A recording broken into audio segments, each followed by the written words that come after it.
Through the 1950s, 60s, 70s and 80s, camera manufacturers categorised photographers into two groups. They were either low-skill photographers who just wanted to take snaps and all they wanted were little compact, low-quality cameras, or they were highly skilled enthusiasts and professionals that wanted big, bulky SLRs.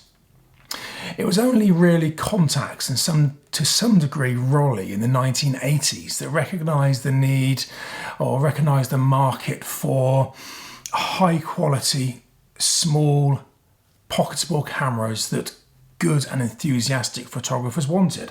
Rolly produced some very sexy 35 S series and SE series cameras. Contax produced the little and legendary Contax T. That all changed.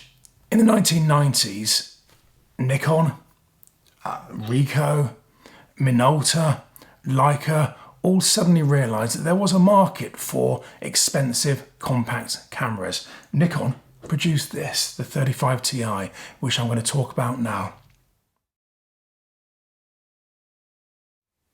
So it's the mid-1990s. Contax has released the T2 and has established itself very much as the market leader. Leica was introducing the Minilux, Minolta has introduced the TC1, Ricoh has introduced the GR1, and Nikon has produced the 35 Ti. So suddenly it's become a very crowded marketplace. So how did Nikon expect to compete with the others? How did it expect to gain market share? Well, predominantly it did it through looks. It has a very, very sexy analog display on the top. You know, something that we've seen, frankly, in no other camera at all. If you look closely at the top, you'll see that on the left-hand side you have the distance settings. On the right-hand side you have the aperture settings for aperture priority. At the bottom there's the exposure compensation, and above you have self-timer and frame counter. So, you know, it's a very, very nice system.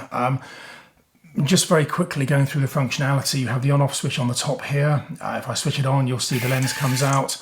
That's a feature that all the other cameras share with the Nikon.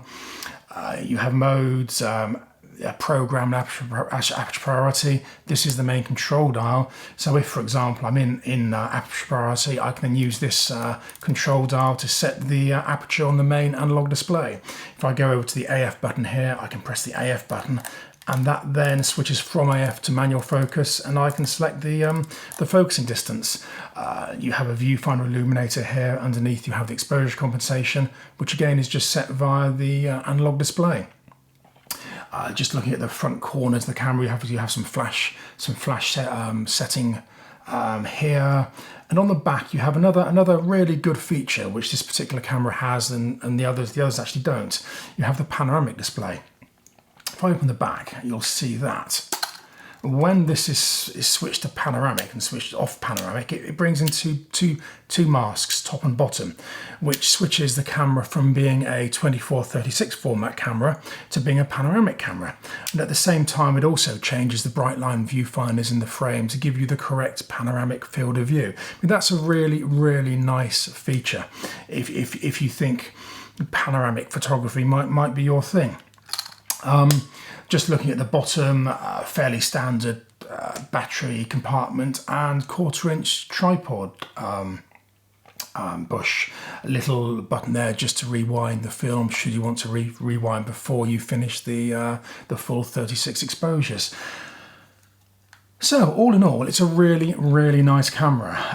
This has a very, very high quality 35mm prime lens. The Contax has a very high quality 38mm lens. The Leica has a very high quality 40mm lens.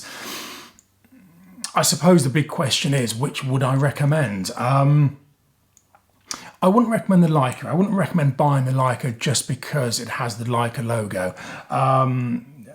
To me, the branding gives it nothing at all. It's a great camera. Lens is very, very good, but it is still an electronic camera as the other cameras are too. Contax G2, brilliant camera. I suppose that's my favourite. little Minolta TC1 is a very compact camera, a little bit fiddly to use. GR1, really nice camera, but not quite as well made as these, but then it generally is a little bit cheaper, which takes us to 35 Ti. I mean, this has a lot going for it. It's a really nice camera.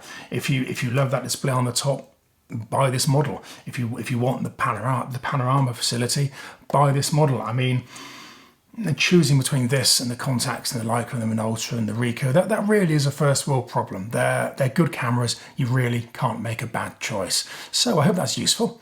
If you have any comments, please stick them in the box below. Otherwise, please subscribe and like, and I hope to see you again soon. Thank you. Bye-bye.